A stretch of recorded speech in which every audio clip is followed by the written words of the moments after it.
नमस्कार दोस्तों। तो आज आपको हम बताएंगे कि क्यों कुछ लोग कबीर साहब को अज्ञानी समझ लेते हैं, अधूरे समझ लेते हैं। क्यों कबीर साहब को वो अच्छी तरह समझ नहीं पाते कि वो क्या बात कर रहे हैं। बाणियां उनकी ही लेंगे, अपना जो उल्लू सीधा करना जिसको कहते हैं कि अपनी बात मनवाने के लिए प्रमाणित उनकी ही बाणियां लेंगे कि देखो कबीर साहब भी कह रहे हैं। लेकिन सारा कुछ सिद्ध करने के बाद क्या कहेंगे कि हाँ देखो कबीर साहब ये कहते थे, लेकिन उनको उस चीज का ज्ञान नहीं था, इसलिए वो किसी सतलोक नामक किसी निम्न लोक में चले जाते हैं और जन्म मरण में फंसे रह जाते हैं। अब विचार करना दोस्तों, आपने देखा होगा कि कोई एक टीचर होता है जो पीएचडी करके आता है स्कूल में, और उसको पूरे स्कूल में हर क्लास के बच्चों को पढ़ाना होता है। वो 10वीं वालों को भी पढ़ाता है, अगला पीरियड जैसे होता है वो 12वीं वालों की कक्षा में जाता है, उसके बाद वो बीएससी वालों को भी पढ़ाता है। तो अलग अलग कक्षाओं में जाके वो अलग अलग बच्चों को ज्ञान देता है, ज्ञान समझाता है, लेकिन उसके ज्ञान में कोई कमी नहीं होती। वो पीएचडी कर चुका है। 10वीं वालों के पास जाके वो केवल 10वीं के सिलेबस के बारे में बताता है, और 12वीं वालों के पास जाकर वो केवल 12वीं के सिलेबस के बारे में बताता है, और बीएससी वालों को जाके वो बीएससी का सिलेबस समझाता है। तो अगर कोई कहे कि देखो उनकी वाणियों में उनके जो ज्ञान वो देते हैं, देखो 10वीं का ज्ञान है, उसमें 10वीं क्लास के बच्चों वाली बातें कर रहे हैं, तो वो बंदा उनको समझ नहीं पा रहा है। वो सोच रहा है कि वो केवल 10वीं तक की बात कर रहे हैं, इसलिए वो 10वीं में ही होंगे, शायद उनके पास 10वीं का ही ज्ञान है। और जो सोचता है कि देखो ये +2 या 12वीं की बातें कर रहे हैं, 12वीं का ज्ञान देते हैं, उनके नोट्स पढ़े होंगे कि टीचर ने क्या लिखा बच्चों को दिया, तो वो अपनी बुद्धि के अनुसार सोचता है कि शायद ये 12वीं तक ही पढ़े हैं। और जो बीएससी वाले हैं, वो उनके बारे में जब कोई पूछता है कि आपके टीचर कौन है, तो वो कहते हैं कि हमारे टीचर ये हैं और उनके ये नोट्स हैं। तो वो देखता है कि ये केवल बीएससी की पढ़ाई पढ़ा रहे हैं। हालांकि आपको भी पता है कि जो टीचर होता है वो पूर्ण होता है, और वो हर बच्चे को उसी के लेवल की बुद्धि के अनुसार पढ़ाता है। अगर कोई टीचर फर्स्ट क्लास के बच्चे को जाके 10वीं क्लास की पढ़ाई कराने लग जाए, तो वो आपको भी पता है कि वो समझ नहीं सकता। इन महाशय के साथ भी कुछ ऐसा ही अनहोनी घटना हो गई है, जो ये समझ नहीं पा रहे हैं कि कबीर साहब किसकी बात कर रहे हैं, कहाँ की बात कर रहे हैं। क्योंकि देखो धर्मदास की जो बुद्धि थी वो कहाँ तक काम करती थी। धर्मदास मूर्ति पूजा करते थे। आपको भी पता है कि धर्मदास और उनकी पत्नी जो थी वो मूर्ति पूजा करते थे। अब एक मूर्ति पूजक को तुम जाकर आत्मा परमात्मा की बात करोगे तो वो कभी नहीं समझ सकता, वो कभी नहीं जान सकता, क्योंकि उसको जो पुराने पंडितों ने, पुराने जो ऋषि मुनियों ने घोटा पिला रखा था कि ऐसे एक स्वर्ग होता है, वहां पर इंद्र होता है, और ये कृष्ण जी होते हैं, ये राम जी होते हैं, ये ऐसे पैदा हुए, ये ऐसे आए इस दुनिया में, ये लीला रची। तो इतना कुछ उनके दिमाग में भरा हुआ था कि वो आत्मा परमात्मा की बातों को नहीं समझ सकते थे। इसलिए कबीर साहब ने उनके ज्ञान को खट्टा करने के लिए, उनके ज्ञान को, जो उनको ज्ञान पढ़ा रखा था, जो रंग रखा था, उस रंग को फीका करने के लिए कबीर साहब ने एक कहानी की रचना करी। उस कहानी की रचना क्या करी कि एक सत्पुरुष था, सत्पुरुष के द्वारा ऐसे ऐसे हम पैदा हुए, और हम लोग काल के चक्कर में आके यहाँ फंस गए, और वही काल की जो घरवाली है वो शेरावाली माता है, और उसके 3 बच्चे हैं जो ब्रह्मा विष्णु महेश हैं, और उनसे ये सृष्टि चल रही है। और यही 5 हम सबको फंसाने के लिए ही ये सारी लीला करते हैं। जितने भी इन्होंने लीला करी हैं, ये सब जीव को फंसाने के लिए, अपने तक ही सीमित रखने के लिए ये लीला करते हैं। जब ये ज्ञान धर्मदास जी ने सुना और ये भी पूछा कबीर साहब से कि क्या ये सत्य है, देखो एक बार में विश्वास नहीं किया, उन्होंने समझाया कि हाँ यही सत्य है, तो उनके मन से इन 5 के लिए श्रद्धा खत्म हो गई। देखो पहले तो आपकी श्रद्धा खत्म करवानी पड़ेगी, जिन आप पुरानी श्रद्धाओं में लगे हुए हो।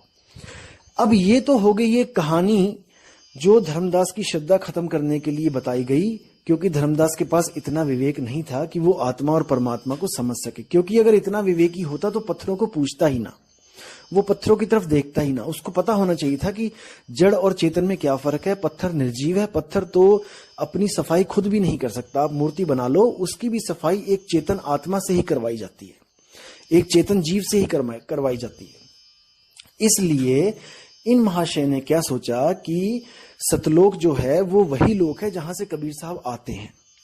देखो, अब इन्होंने एक वीडियो में और बोला कि जो पुरुष जहां से आता है वहीं तक उसकी सीमित होती हैं शक्तियां, वो किसी और लोक में नहीं जा सकता। जहां से जो पीर फकीर आया है जिस लोक में, वो उसी लोक की वाणी कथेगा और अपने ही लोक तक वो लेके जाएगा।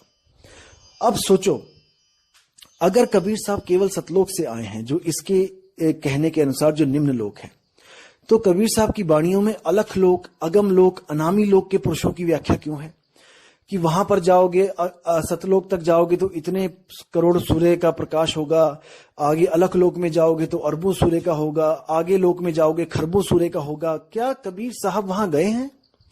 क्या कबीर साहब ने वहां जाके अलग अलग पुरुषों को देखा है? अगर उन्होंने पुरुषों को देखा है जो आगे से आगे और ज्यादा खरबों अरबों सूरज के जो है समान प्रकाशित है, तो वो वापस सतलोक में क्यों आएंगे? क्योंकि सतलोक से ज्यादा तो अलख लोक में सूरज चमक रहे हैं, उससे ज्यादा तो अकह लोक में चमक रहे हैं, अनामी लोक में चमक रहे हैं। तो कोई अपनी आत्मा के साथ इतना बड़ा धोखा कैसे कर सकता है कि वो अच्छी वस्तु छोड़ के घटिया लोक में आ जाए? आप खुद सोचिए, आपके पास मौका है कोई भी चीज लेने का बाजार से, आप अच्छी चीज लेके आओगे कि घटिया चीज लेके आओगे, और परख करने के बाद आपको पता भी लग गया कि ये आदमी घटिया चीज दे रहा है, तो क्या आप उस चीज को आप उसको एक्सेप्ट करोगे? कभी नहीं करोगे। तो इसकी बुद्धि जो है वहीं तक चल रही है जहां तक ये चलाना चाहता है। जहां तो इसको लगता है कि आत्मज्ञान के कुछ प्रमाण देने चाहिए, वहां तो ये कबीर साहब की वाणियां आपको प्रमाणित कर देता है कि देखो कबीर साहब कह रहे हैं कि आत्मा के बारे में ऐसे ऐसे कह रहे हैं।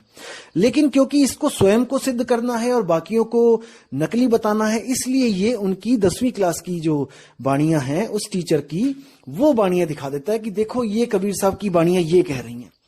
अरे भाई, कबीर साहब 10वीं वाले को भी पढ़ा रहे हैं, कबीर साहब 12वीं वाले को भी पढ़ा रहे हैं, कबीर साहब पीएचडी वालों को भी पढ़ा रहे हैं, क्योंकि वो ऑलराउंडर हैं।